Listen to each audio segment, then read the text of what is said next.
Pagbabagong anyo. BRP Dambana, ang kaluluwa ng dagat. Target lock on. Ano ito? Basura lang sa dagat? Umaalingaw-ngaw ang sirena ng alarma sa command center. CDC ng American Aircraft Carrier na USS Ronald Reagan. Nakatingin si Commodore Catherine Turner sa maliit na pulang tuldok sa monitor. At ang kanyang mga matay nagyayelo. Pinigilan niya ang kanyang kamay sa pagpindot ng utos ng pag-atake. Huwag kang mag-aksaya ng bala, Catherine. Isa lang iyan. Diesel sub ng bansang walang nuklear. Hindi sulit ang presyo ng torpedo natin. Mula sa speaker na may ingay, narinig ang boses ni Lieutenant Commander Eleanor Cross ng Royal Navy, kasabay sa joint US-UK-PH na pagsasanay. Puno ng nuclear power na barko ang abot tanaw, handang lamunin ng isang maliit na Filipinong submarino. Ngunit hindi nila alam, ang basura na tinawag nilang iyon ay ang BRP Dambana, ang tagabantay ng ilalim ng dagat, na sa loob ng ilang oras ay mananaig laban sa pinakamalaking armada sa mundo. Ito ang galing at karangalan ng Pilipinas para sa susunod na henerasyon. Nasa gitna ng West Philippine Sea, sa isang asul na disyerto kung saan walang matatakasan, nagtipon ang modernong puwersa ng mundo. Sentro ng US 7th Fleet, ang USS Ronald Reagan, isang halimaw sa dagat na may habang 333 metro, pinalakas ng 2 nuclear reactors. Napapalibutan ito ng mga cruiser at destroyer na may Aegis system na bumubuo ng isang pader na bakal bilang bantay sa kanilang reyna. Kaya ko pa ring makita ang sinumang hindi nanginginig sa harap ng ganitong puwersa. Si Commodore Catherine Turner, nakaupo ng malalim sa kanyang air-conditioned na silya sa CDC, pinagmasdan ng display sa monitor. Kinatok ng daliri niya ang tablet. Nakasaad doon ang senaryo ng pagsasanay, Operation Aguila Escrimador. Target, Pugo. Nakakainis ang pangalan, ngunit mas masahol ang aktwal na sitwasyon. Isang malaking coalition fleet, laban sa isang submarino lang ng Pilipinas. At ang lugar ng pagsasanay ay ang bukas na dagat, ang pinakamahirap na lugar para sa isang diesel sub na kailangan pang mag-ingat sa baterya. Ito ay hindi pagsasanay. Ito ay pampublikong pagpapahiya. Catherine, handa na ang tsaa ko. Sobra na akong naiinip. Umalingaw-ngaw ang eleganteng British English mula sa speaker. Ito si Lieutenant Commander Eleanor Cross, kapitan ng HMS Astute, ang pinakabagong nuclear attack sub ng Royal Navy. Ang barko niya ay isang tunay na hari ng kailaliman, na kayang manatili sa ilalim ng tubig ng halos walang hanggan. Eleanor, huwag kang magpabaya. Ang kalaban natin ay mandirigma ng ating kaalyado. Tumawa si Eleanor. Tapos na ang panahon ng mandirigma. Ang kailangan ng modernong submarino ay walang hanggang kapangyarihan at advanced computing. Iyan ba? Ang Dambana? Tahimik siguro, pero appliance lang yan na umaasa sa baterya. Sa sandaling sumingaw ang snorkel nila para mag-charge, ibibigay ko sa kanila ang isang torpedo. Walang bakas ng tensyon sa usapan nilang dalawa. Para sa kanila, ang submarino ng Pilipinas ay hindi banta, kundi isang pambansang kahihiyan. Ang data link ng US Navy ay nagbabahagi ng lahat ng tunog at anomalya sa lugar. Sa himpapawid, umiikot ang P-8 Poseidon anti-submarine aircraft. Sa ibabaw, libu-libong sonar buoy ang nakakalat. At sa ilalim, nagbabantay ang Astute, ang pinakamalakas na nuclear sub sa mundo. Walang makakatakas kahit isang langaw. General Quarters, oras na ng pangangaso. Sa utos ni Catherine, sunod-sunod na lumipad ang mga anti-submarine helicopter mula sa catapult ng carrier. Parang mga leon na tumayo para manghuli ng isang kawawang pugo. Samantala, ang pugo ang BRP Dambana ay nasa 150 metro sa ilalim. Ilang dosenang kilometro ang layo. Sa kadiliman, namumuno ang katahimikan sa loob ng submarino. Active sonar ng kalaban. May ingay, malayo ang distansya. Walang pagbabago sa ekspresyon ni Kapitan Emilio Emil Marasigan, ang kapitan ng Dambana. May ilang puting hibla na sa buhok, tanang balat, at nakasuot siya ng lumang fatigues, taliwas sa mga elite na napapalibutan ng high-tech na kagamitan. Para siyang isang tito na mekaniko mula sa tondo. Maingay na mga dayuhan. Bulong ni Marasigan. Sa simula pa lang ng pagsasanay, nagpaputok na ng active sonar ang mga coalition force. Isang panggugulo, isang psychological torture sa mga nagtatago, isang pagtatangkang ipahiya ang pride at galing ng Pilipino. Kapitan, ano ang gagawin natin? Sa ganito, mauubos lang ang baterya natin at mapipilitan tayong lumitaw. Tanong ng executive officer. XO, nag-aalala. Ang plano ng koalisyon ay simple at malupit. Gumalaw ng mabilis sa malawak na lugar at puwersahin ng dambana na tumakas. Sa bawat pagtakas, gagamit ito ng kuryente.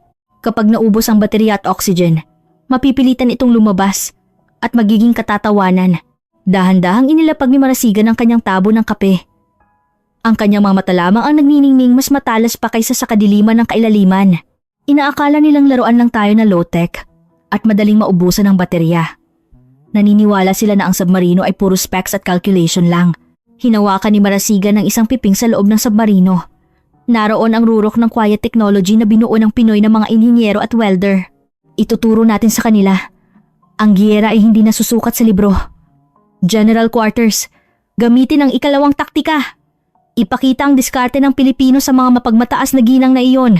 Hindi pa alam ni Catherine at Eleanor na ang lugar na inaakala nilang tinutulak nila ang kalaban ay ang tarangkahan ng bitag na maingat na inihanda ng mga Pilipino.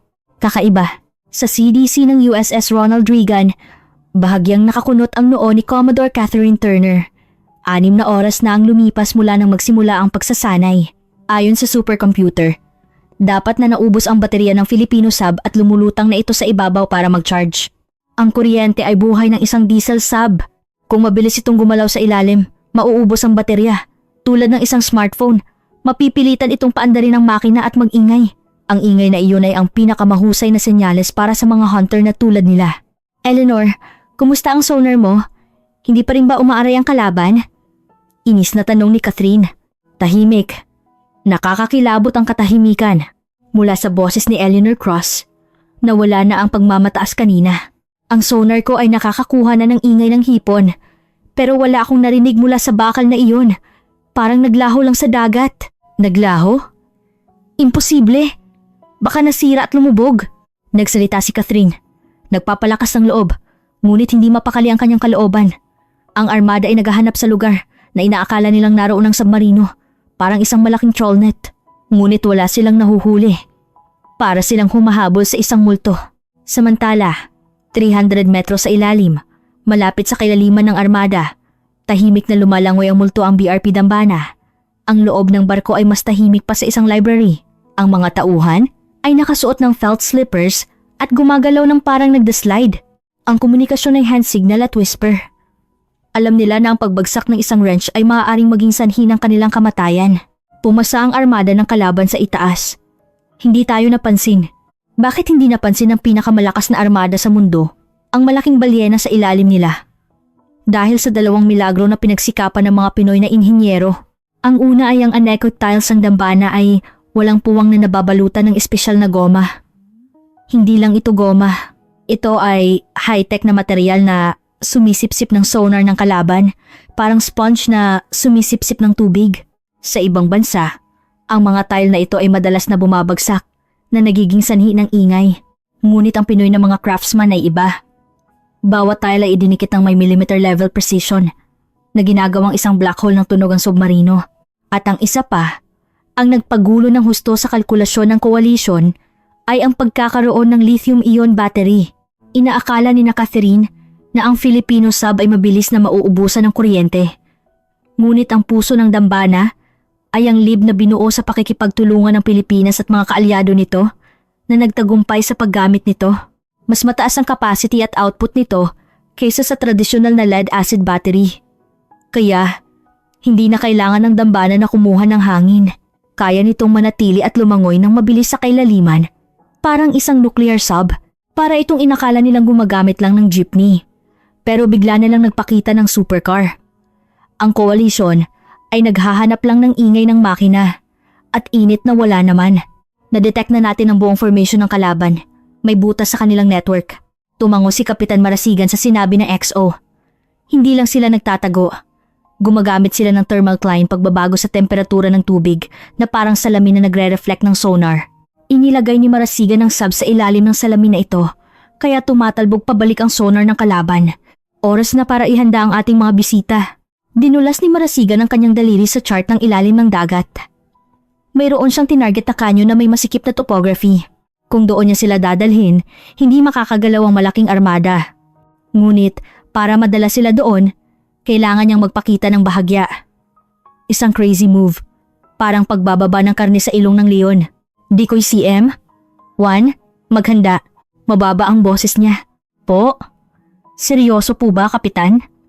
Kung gagawa tayo ng ingay dito, susugod silang lahat.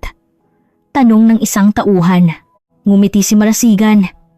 Isang ngiti ng tito na may naisip na kalokohan. Siyempre, gusto ko silang sumugod. Matataas ang pride ng mga ginang na iyon. Kapag nakita nila ang tumakas na biktima, susunggaban nila nang walang pag-aalinlangan. Ang pinakamahusay na decoy na gawa ng Pinoy na teknolohiya, ang rurok ng quiet technology, at ang diskarte ng veteranong kapitan.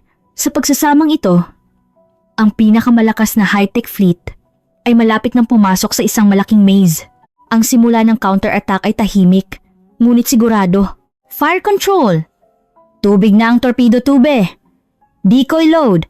Standby! Binasag ng mababang boses ni Kapitan Marasigan ng katahimikan ng BRP Dambana. 300 metros sa ilalim. Tinitingnan niya ang mga pulang marker ng kalaban sa monitor na unti-unting lumalapit. Kung hindi sila kikilos, makikita sila sa loob ng ilang minuto. Ngunit si Marasigan ay nakangisi. Bitaw! Sa pagsabog ng compressed air, isang itim na silindro ang lumabas. Hindi ito torpedo. Ito ang pinakamahusay na decoy sa mundo na produkto ng Pinoy na acoustic engineering. Ang decoy na ito ay hindi simpleng nagpapalabas lang ng bula. Ito ay isang sound clone. Kaya nitong i-replicate ang ingay ng cavitation ng propeller, ang metal sound ng makina, at maging ang tunog ng pag-iyak ng hull sa ilalim ng presyon ang lahat ng tunog ng isang tunay na submarino. Ito ay parang isang professional mimic sa ilalim ng dagat. Kapag ang peking ito ay tumakas na parang nagpapanik, paano ito maririnig ng US Navy na umaasa lang sa tunog? Simple. Ang biktima ay natakot at tumalon. Pagkatapos ng ilang segundo, dumating ang ulat mula sa P-8 Poseidon anti-submarine aircraft sa itaas. Contact! Bearing 070. Malinaw na propeller noise. Walang duda SS. 5:30 ng Pilipinas. Tumutakas! Papalit ng lalim at bilis. Nang dumating ang ulat sa CDC ng USS Ronald Reagan, biglang guminhawa ang tensyon. Tingnan mo, sinabi ko na sa'yo. Nagmamayabang na niligpit ni Commodore Catherine Turner ang kanyang buhok. Umalis sila dahil low-bat na. Ayon sa kalkulasyon ko, ang pulang tuldok sa monitor ay parang isang takot na hayop na sumusubok tumakas pakaliwa at pakanan. Ito ang eksaktong inaasahan nilang makita, ang low performance na Filipino diesel sub. Full speed! Lahat ng barko sumugod sa bearing 070. Sa utos ni Catherine, kumulo ang West Philippine Sea. Ang mga destroyer na kanina ay umiikot lang ay biglang nagtaas ng engine speed at sumugod sa direksyon ng biktima. Nagtipon ng mga helicopter sa itaas at sa ilalim, nagpakita ng ngipin ng HMS Astute. Catherine! Mas malapit ang barko ko! Kukunin ko ang biktima na ito! Narinig ang boses ni Eleanor na sasabik. Huwag kang lumusot, Eleanor. Ako ang may-ari ng lugar na ito. Naniniwala ang dalawang commander na tapos na ang laro. Ang pinakamahusay na sensor sa mundo ay nag-confirm na sa lokasyon. Walang duda, ang tao ay nakakatawang nilalang. Sa sandaling makita nila ang gusto nilang makita, itatapon nila ang lahat ng ibang posibilidad. Ito ang tinatawag sa psikolohiya na confirmatory bias. Ang libu-libong elite sa armada ay na-dominate ng bias na ito. Mahina ang Filipino sub, dapat itong tumakas. Ang pag-iisip na iyan ang nagpabago sa peking tunog sa isang tunay na sigaw ng takot. At ang resulta? Ang buong armada ay sumugod sa peking decoy na parang mga iron filling na hinihigop ng magnet. Hindi nila alam na ang kanilang likuran ay naging vulnerable na. Ilang kilometro ang layo sa sentro ng ilusyon na iyon. Sa isang malamig na seamount, tahimik na nanatili ang BRP Dambana. Kagat na. Narinig ni Kapitan Marasigan ng mga ingay ng propeller na umaalingaw-ngaw ang mga yapak ng mga tanga na hayop na sumusugod sa kanilang clone. Ang buong puwersa ay nasa silangan, patungo sa decoy. Ibig sabihin, ang likod ng carrier sa kanluran ay obligado. Sige, ngayon na. Maghanda sa shock. Nagliwanag ang mata ni Marasigan. Dito makikita ang tunay na galing ng Filipino sub. Engine start. Lithium battery full power. Tapos na ang pagtatago. Full speed ahead. Tayo'y sumugod sa kanila. Ang malaking hull ng Dambana ay gumalaw ng walang ingay. Ngunit may explosive acceleration. Kung ito ay isang traditional diesel sub, mag-iingay ang makina at makikita sila. Ngunit wala silang makina. Tanging ang makinis na pag-ikot ng electric motor. Ang bilis na ito ay hindi normal. Sa ilalim ng tubig, ang isang malaking bagay na gumagalaw nang mabilis ay lilikha ng mga bula at gagawa ng malakas na ingay. Ngunit iba ang dambana, ang pump jet propulsion at ang espesyal na hull shape na dinesign ng mga Pinoy na fluid dynamics expert ay kumokontrol sa daloy ng tubig na pumipigil sa cavitation ng husto. Parang isang F1 race car na tumatakbo sa 300 kilometers. Ngunit kasing tahimik ng isang Prius. Isang multo na humihiwa sa batas ng pisika. Mabilis itong dumula sa ilalim ng armada na nagkakagulo. Pumasa sa ilalim ng kalaban. Hindi tayo nakikita. Distansya, 3,000, 2,000. Nanginginig ang boses ng XO. 10-10 barko ang umaikot at humahabol sa dikoy sa itaas. Ang totoong barko ay dumadaan sa ilalim ng as ng kabayo. Ngunit si Marasigan ay kalmado, nakatingin lang sa ilalim ng carrier. Sa itaas, naghanda si Catherine Turner para sa sandali ng tagumpay. Ang decoy ay tumigil na. Sumuko na siya. Checkmate. Hawak niya ang mic, ipinagdiriwang ang kanyang tagumpay. Dapat ito ang pinakamaliwanag na pahina sa kanyang karera, ang pagwasak sa Filipino oldtimer. Ngunit hindi niya alam, sa kailaliman ng sahig na kanyang tinatapakan, may isang pares ng totoong mata ang nakatingin sa kanya at tahimik na nagsimula ang countdown ng pagpapaputok ng torpedo. Target lock. Sa USS Ronald Reagan, umalingaw ang boses ni Commodore Catherine Turner, kasing lamig ng ice. Ang kanyang daliri ay nasa attack button. Ang pulang tuldok sa monitor ay tumatakas pa rin. Ito ang eksaktong inaasahan niya. Paalam, mandirigma. Sa panahong ito, hindi ka na mabubuhay sa tapang lang. Pinindot niya ang button nang walang pag-aalinlangan. Hayaang huminto ang orasan. Bakit ang pinakamalakas na Commodore ng US Navy at ang mapagmataas na kapitan ng UK ay sumuong sa isang simpleng bitag? Hindi dahil sila ay incompetent. Sila ay sobrang competent. Sa modernong edukasyong militar, tinuruan silang magtiwala ng husto sa data. Kung may sonar response, may barko. Kung may propeller noise, may threat. Ito ang absolute truth ng physics. Ngunit hindi nila alam. May mga Pinoy na inhinyero at teknisyan na kayang baluktutin ang absolute truth na iyon. Ang decoy ay hindi lang isang speaker. Ito ay isang underwater copy robot na nireplicate ang lahat ng ingay. Ang kanilang sobrang husay na pandinig ang nagpa-convince sa kanilang utak na ito ay tunay. Isang matinding irony. Ang kanilang excellence ang naging lubid na sumakal sa kanilang leeg. Sunod-sunod na pinaputok ang acoustic torpedo mula sa US fleet at HMS Astute. Hiniwa ng mga mock torpedo ang tubig. Sa bilis na 50 knots pataas. Walang paraan para makatakas ang lumang Filipino sub. Impact sa 5, 4, 3. Nang binasa ng operator ang countdown, pumikit si Catherine. Inaasahan niya ang explosion. 2, 1, impact! Sa sandaling iyon, hindi explosion ang narinig sa speaker, kundi isang kakaibang tunog. Parang swoosh ang tunog ng isang kamay na humahawak sa hangin. Isang walang laman na tunog. Idinilat ni Catherine ang mata. Tiningnan ang monitor. Walang message ng kinasira. Sa halip, ang pulang tuldok ay bigla na lang naglaho. Parang usok. Hoy! Ano nangyari? Tumama ba? Sigaw ni Catherine. Ang mga operator ay namumutla. Nagtatype sa keyboard. Imposible! Dumaan ng eksakto ang torpedo sa coordinates. Pero wala. Naglaho ang contact. Nagbago ang pattern. Sa gitna ng kaguluhan, dumating ang video feed mula sa anti-submarine helicopter.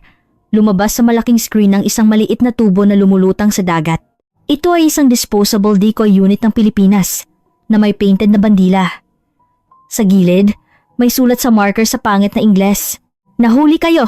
Nang makita ang sulat na iyon, may gumuho sa isip ni Catherine. Ang pinakamalakas na carrier strike group sa mundo na gumastos ng bilyon-bilyong dolyar sa missile at torpedo ay sinayaw ng isang maliit na laruan. Huwad! Hindi ko matatanggap! Isa itong trick! Sumigaw si Catherine. Pinalo ang mesa. Ito ang gap sa kanilang pag-iisip. Naniniwala sila. Ang pinakabago ay ang pinakamalakas. Ngunit alam ng mga Filipino subcaptain, ang katahimikan ng pinakamalakas. Hindi kailangan ng malaking pagsabog. Hindi kailangan ng mabilis na paggalaw. Ang kailangan lang ay pasukin ang blind spot ng kalaban at saksakin ang kanilang puso. Ito ang diskarte ng ninja na nagmumula sa sinaunang panahon at ang modernong mandirigma ng Philippine Navy. At ngayon, ang malamig na talim na iyon ay nakatutok sa leeg nila. Tok, tok. Sa sandaling iyon, isang tunog ang umalingaw-ngaw na nagpalamig sa command center. Hindi ito galing sa sonar o radio. Ito ay galing sa ilalim ng hull ng carrier na dapat ay protektado ng makapal na bakal. Parang isang bisita sa ilalim ng sahig na kumakatok. Tok, tok. Ano iyan? Mula kay Eleanor ng Royal Navy. Dumating ang isang sigaw. Catherine! Sa eksaktong likod ko! Paano? Namutla ang mukha ni Catherine sa monitor. Sa ilalim ng carrier, sa silent zone kung saan hindi gumagana ang sonar dahil sa ingay ng propeller, may isang malaking itim na anino ang nakadikit. Mula sa anino na iyon, dumating ang isang transmission may static, ngunit kalmado, may Pinoy accent sa Ingles. Ito ang boses ng kapitan ng Filipino diesel sub. Sa lahat ng US at UK Navy, maayos na ang inyong ensayo. Ang boses ay kasing lambing ng isang lolo na nagpapatulog ng apo at kasing lamig ng kamatayan. Paumanhin, ang hinabol ninyo ay laruan lang na ginawa sa Quiapo. Ang tunay na dambana ay nasa ilalim ng puso ninyo ngayon. Nawala ng salita si Catherine. Ang kanyang paningin ay parang nakakakita sa sahig. Naroon ang itim na halimaw, nakatutok ang torpedo tubes sa ilalim ng carrier. Checkmate, mga ginang. Kasabay ng pagpapahayag na iyon, umalingaw-ngaw ang alarma ng proximity ng carrier. Ang command center ay naging hell. Mula sa ilalim, high power contact, distansya, 0. Hindi maiiwasan. Torpedo tubes bukas. Ang pulang ilaw ng alarma ay nagliwanag sa maputlang mukha ni Catherine. Tumakbo ang kilabot sa kanyang katawan na dumaan sa makapal na sahig na bakal. Sa monitor, ang itim na multo ay nakatutok ang ngipin nito sa carrier. Ang katotohanan ay ang pinakamalakas na armada sa mundo ay natalo ng isang submarino lang. Stop the attack! Cancel all attacks! Wag na wag! Sigaw ni Catherine. Ngunit walang silbi ang utos niya. Walang armas ang modernong Navy na kayang tumama sa kalaban na nakadikit sa ilalim ng barko. Ang depth charge ay magiging suicide. Ang anti-submarine missile ay masyadong malapit. Hindi pa gagana ang fuse ng torpedo. 0 distance. Hawak niya ang mic nang nanginginig habang nakatutok ang malamig na kutsilyo sa kanyang leeg. Ang pride at rank niya ay wala ng silbi. Anong ibig sabihin nito? Ipaliwanag mo! Ang tanong ay hindi para sa kanyang mga tauhan. Ito ay ang cry ng isang natalo na nakatutok sa hindi nakikitang kalaban. Simple lang ang paliwanag. Muling dumaloy ang kalmadong boses ni Kapitan Marasigan mula sa speaker. Hindi ito boses ng nagmamayabang, kundi ng isang propesor na nagtuturo. Hinanap ninyo ang vibration ng makina at heat ng tambutso. Naniniwala kayo sa lumang panuntunan na kailangan lumabas para mag-charge. Kaya hindi ninyo kami nakita. Anong sinasabi mo? Ang dambana ay walang kahinaan ng diesel engine na alam ninyo. Ang puso nito ay ang lithium-ion battery. Ang rurok ng Filipino-allied na teknolohiya ng baterya. Narinig ang paghingal ni Eleanor Cross mula sa radyo. Lithium? Seryoso? Nagawa talaga nilang gamitin ang delikadong material na iyon sa isang saradong espasyo tulad ng submarino? Hindi sila masisisi sa kanilang pagkabigla. Ang LIB ay may mataas na energy density ngunit may panganib ng fire at explosion. Ngunit nagawa ito ng Pilipinas sa tulong ng mga kaalyado at ang obsessive na quality control ng mga Pinoy na technician. Hindi namin kailangan ng hangin. Kaya naming tumakbo ng mabilis. Tulad ng isang nuclear sub, ngunit may kumpletong katahimikan na hindi kayang gawin ng nuclear sub. Habang abala kayo sa tunog ng decoy, tumakbo kami sa likod ng inyong noise curtain gamit ang kuryente lang. Natulala si Catherine sa monitor. Ipinapakita pa rin ng AI system niya ang mga decoy sa iba't ibang lugar. Ngunit lahat ng iyon ay ilusyon. Ang totoong barko ay pumasok sa kanyang blind spot na parang multo. Huwad! Imposible sa physics! Kahit sa baterya, kung mabilis ang paggalaw ng napakalaking hole na iyan, kailangang mag-ingay ang propeller. Ito ang huling pride ni Catherine. Absolute law ng fluid dynamics na fast movement equals loud noise. Kung ordinaryong propeller lang, may bahagyang tawa sa boses ni Marasigan. Pero ang paa namin ay pump jet. Ang design, angle ng blade, at flow control ay likhang sining na hinasa ng Pinoy na craftsman. Hindi namin hinahampas ang tubig. Hinahaplos namin. Wala kaming ginagawang ingay. Siguro wala iyan sa textbook ninyo. Pero ito ang galing ng paggawa ng Pilipino. Ang command center ay naging kasing tahimik ng sementeryo. Ang paniniwala ng mga elite sa high-tech na siyensya ay sinuntok sa mukha ng tiyaga at craftsmanship ng Pinoy. Lalo na si Eleanor ng Royal Navy. Ang shock niya ay hindi masusukat. Ang astute niya ay nuclear sub. May walang katapusang range. Ngunit ang ingay ng cooling pump ng reactor ay hindi niya kayang alisin ng lubusan. Ngunit ang dambana ay nakamit ang tunay na silent operation gamit lang ang kuryente. Bumagsak si Catherine sa kanyang silya. Naalala niya ang kanyang mga salita. Iron coffin, 4 months diesel sub. Anong kalokohan? Ang tunay na outdated ay sila. Na kumakapit sa lumang data. Commander, may resulta na. USS Ronald Reagan, nasira. 3 escort ships, hindi makakakilos. HMS Astute, nasira. Total wipeout. Ang malupit na ulat ay isang mantsa ng kahihiyan para sa US 7th Fleet. Ang high-tech fleet na nagkakahalaga ng bilyon-bilyon ay natalo ng isang conventional sub lang. Ngunit ang aral ng Filipino sub ay hindi pa tapos. Si Kapitan Marasigan ay may huling regalo para sa kanila. Ang resulta ng pagsasanay ay napagpasyahan na. Ngunit may isa pa akong kailangang sabihin. Lumambot ang boses ni Marasigan. Habang abala kami dito, may nakita pa kaming ibang daga. Ibang daga? Naguluhan si Catherine. Tanging allied vessels lang dapat naroon. Na-clear na ang lugar sa lahat ng commercial at foreign vessels. Ipinadala ko ang data sa inyong tactical screen. Tignan ninyo. Ito ang isa pang katotohanan na nakuha ng barko ko habang abala kayo sa party ninyo. Pumalit ang monitor sa isang bagong analysis image. Mayroong isang nakakakilabot na dilaw na tuldok. Hindi ito ang Filipino sub o ang US fleet. Sabay na humingal sina Catherine at Eleanor. Ang dilaw na tuldok ay nasa 5 kilometers sa likod ng USS Ronald Reagan. Nagtatago sa turbulence na ginawa ng fleet habang hinahabol ang decoy. Analysis! Ito ay... Nanginginig ang boses ni Eleanor. Ang low frequency pattern na ito. Walang duda.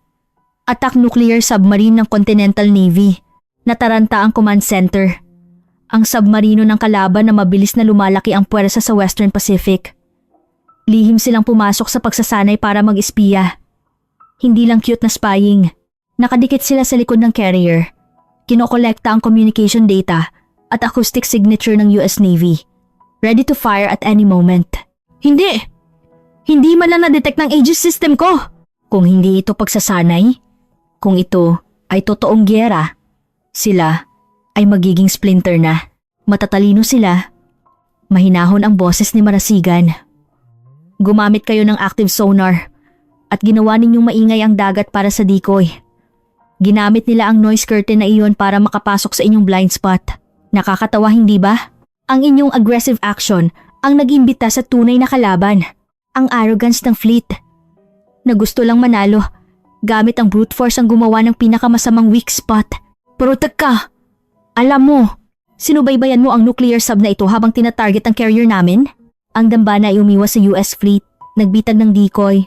Pumasok sa likod ng carrier. 80 sinubaybayan pa ang isang third-party nuclear sub. Imposible sa normal na capacity. Ang sonar operator namin ay may matalas na pandinig. Mahinahong sabi ni Marasigan. Ang torpedo tube 1 at 2 ay nakatutok sa inyong carrier.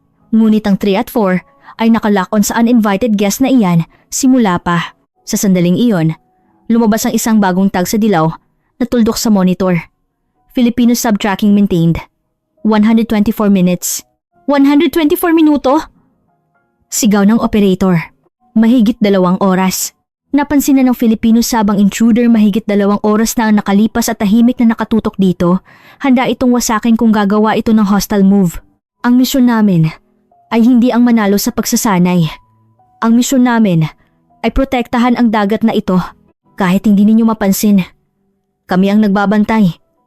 Yan ang bayanihan ng Pilipinas. Nahiya si Catherine. Naglaro siya, nakipagkompetensya at naghangad lang ng panalo. Ngunit ang Filipino captain na ito ay naglalaro ng totoong giyera simula pa habang nagpapahiya ang kanyang alay. Tahimik at sigurado niyang protektahan ang buhay nila mula sa tunay na banta. Naibigay ko na ang data. Sa tingin ko ay tumakas na ang daga. Pwede na ba akong mag-iwan ng lahat sa pinakamalakas na 7th Fleet? Ito ang awa ng isang mandirigma. Ibinigay niya ang kalaban na nagsasabing, gawin ninyo ang bahagi ninyo at bawiin ang inyong dangal. Pinunasan ni Catherine ang luha. Tiningnan ang monitor. Wala na ang arrogance sa kanyang mga mata. Mayroon lang respeto at pagkapropesyonal. General Quarters, Anti-Submarine Battle Stations, Target, Dilaw na Tuldok. Huwag nating pakawalan ng regalong ito ng ating kaibigang Pilipino. Bumalik ang buhay sa command center. Ang coalition fleet ay gumalaw na sa tamang direksyon, patungo sa tamang kalaban. Sa likuran nila, tahimik na lumutang ang BRP Dambana. Pinapanood sila, ang tagpuan ng mga mandirigma. Ilang oras pagkatapos ng pagsasanay, ang West Philippine Sea ay nababalot sa kulay kahel ng sunset. Sa flight deck ng USS Ronald Reagan, mayroong isang pagtitipon, isang after party para sa mga officer ng 3 bansa. Nagtugtog ng jazz ang US Navy Band at ang mesa ay puno ng pagkain. Ang mga elite ay nakasuot ng magagarang uniforme. May champagne glass sa kamay. Napakahusay na pagsasanay. San ka magbabakasyon? Malayo sa kaguluhan. Sa gilid ng deck, may isang lalaking nakatingin sa dagat. Siya si Kapitan Emilio Marasigan, kapitan ng BRP Dambana. Hindi siya nakasuot ng dress uniform. Nakasuot pa rin siya ng lumang fatigues na may stain ng langis. Ang hawak niya ay hindi champagne, kundi iced tea sa plastic bottle. Ang kanyang likod ay maliit kumpara sa ningning ng party, ngunit mas malaki kaysa sa higanting barko na nakatigil sa likuran. Nakita kita, Kapitan. Mula sa likuran, isang malinaw ngunit bahagyang nanginginig na boses ang narinig. Lumingon si Marasigan. May 2 babae na nakatayo, nakasuot ng puting dress uniform. Sila sina Commodore Catherine Turner at Lieutenant Commander Eleanor Cross, ang 2 babae na tinawag siyang basura at diesel coffin kanina. Ngayon, wala na ang malamig na pagmamataas sa kanilang ekspresyon. Mayroon lang awkwardness, hiya, at hindi mapigilang paggalang. Pagbati mga commander, maikling yumuko si Marasigan at umalis na sana. Pasensya na sa fatigues, mukhang hindi ako karapat-dapat dito. Teka, hinarangan ni Catherine ang kanyang daan. Parang isang nawawalang bata, kinagat niya ang kanyang labi. Huwag ka munang umalis. Pakiusap, hayaan mo kaming humingi ng tawad. Sa kanyang salita, biglang tumahimik ang mga opisyal ng US sa paligid. Ang Iron Lady na si Catherine Turner ay yumuko sa isang kapitan ng ibang bansa na mas mababa ang ranggo. Ipinuhiya ko kayo at ang inyong barko. Tinawag ko kayong Iron Coffin at Poorman Sub. Nagtiwala lang ako sa data at mga numero at yurakan ko ang inyong galing at karangalan. Puno ng luha ang boses ni Catherine. Ang tunay na tanga ay ako, na nalunod sa high-tech at hindi nakita ang katotohanan sa harap ko. Ako rin. Patuloy ni Eleanor. Itinapon niya ang pride ng Royal Navy at hinarap si Marasigan bilang isang tao. Nang makita ko na nasa likod ko na ang kalaban, inakala ko na ang katapusan. Pero mas shocking ang galing ninyo. Napakatahimik at napakaganda ng seamanship ninyo. Ang art ng kailaliman na hindi kayang abutin ng bansa ko sa 100 taon na kumpleto ng isang bansa sa Asya. Yumuko ng malalim ang 2 babae. Hindi ito formal na paghingi ng tawad. Ito ay isang deklarasyon ng pagkatalo mula sa kaluluwa at pagpapakita ng respeto. Na-awkward si Marasigan at kinamot ang ulo. Itaas ninyo ang ulo ninyo, mga commander. Kami ay mga anino. Hindi kami nagpapapansin, hindi kami nagpapasalamat. Kami ay parang bato na naroon lang. Masarap pakinggan ng compliment. Pero nangangati ang likod ko. Sa kanyang mapagpakumbabang salita, nagulat si Catherine. Mayroon siyang isang bagay na kailangan niyang tanungin. Bakit? Bakit ninyo kami sinabihan tungkol sa nuclear sub? Magkalaban tayo sa pagsasanay. Tinawag ka pa naming basura. Kaya mong pabayaan na lang kami. At tawanan na lang. Bakit ninyo itinaya ang buhay ninyo para protektahan kami? Ang aksyon niya ay hindi maipaliwanag ng rationalism ng US Navy. Walang duty na tulungan ang taong pumahiya sa iyo. Uminom si Marasigan ng iced tea at tumingin sa dagat. Malapit nang lumubog ang sunset. Ang liwanag ay pantay na tumatama sa lahat. Walang border. Commander, ang bansang Pilipinas ay wala ng tabak para manakit sa loob ng 70 taon. Tanging kalasag lang ang mayroon kami. Nagsimulang magsalita si Marasigan. Parang nagbumatter lang. Ang pinapayagan lang sa amin ay ang maging kalasag. Mas mahalaga sa amin ang walang mamatay kaysa maging bayani sa pamamagitan ng pagpatay. Walang Pinoy, walang kaalyado, at walang buhay na mamatay sa dagat na ito. Ito ang laban ng Philippine Navy. Tumingin siya kay Catherine at ngumiti ng mahinahon. Kung galit ako sa inyo at pababayaan ko kayo, sino ang malulungkot? Ang pamilya ninyo sa bahay ay iiyak. Kung mababawasan ang puwersa ng alay, hihina rin ang defense ng Pilipinas. Ang paggalaw sa pamamagitan ng emosyon ay para sa third rate. Ang profesional ay gumagalaw para sa kapayapaan. Kahit kailan, ang DNA ng Filipino Sub-Captain protektahan ng hindi nakikita, protektahan ng walang praise, at gawin ang misyon ng may tiyaga. Ang Bushido ay hindi tungkol sa pag-iibig sa kamatayan. Ito ay tungkol sa pag-aalay ng sarili para sa buhay ng iba. Naramdaman ni Catherine ang mainit na luha. Nalaman niya ang lakas na hinahanap niya. Attack power, speed, AI computing ay walang kabuluhan. Ang matandang lalaki sa harap niya, sa kanyang marumi na fatigues, ay ang tunay na mandirigma at tagabantay guardian. Talo ako. Salute! Inayos ni Catherine ang kanyang sarili. Hindi pinunasan ng luha at yumuko sa pinakamagandang posture na nagawa niya. Hindi ito formal na salute sa isang officer. Ito ay isang salute ng kaluluwa sa isang tao. Sumunod dito ang daan-daang officer ng US at UK na sabay-sabay na tumayo at nagbigay ng salute. Ang pinakamalakas na militar sa mundo ay yumuko sa isang Pilipino. Mr. Marasigan, sir? Ngumiti si Eleanor. Kung maaari, gusto mo bang subukan ang tunay na English tea sa barko ko minsan? Bagay sa isang gentleman na tulad mo? At sa barko ko, ililibre kita ng ice cold coke at thick steak. Huwag kang mag-alala. Walang lowbat sa barko ko. Ngumiti si Marasigan. Sa wakas ay nabasag ang kanyang kalmado. Masaya ako. Ngunit makakarating ako ng hindi mo nalalaman. Kaya, sanayin mo ng husto ang sonar mo. Ang sama mo. Makikita kita sa susunod. Bilang isang alay. Umalis ang tawanan ng tatlo sa deck. Sa likuran, ang higanting USS Ronald Reagan at ang maitim na submarino BRP Dambana ay tahimik na magkatabi sa sunset. Ang dating magkalaban ay naging matalik na kaibigan. Ang mga bakal na giant ay gumagawa ng isang silent promise para sa kapayapaan ng Pasipiko.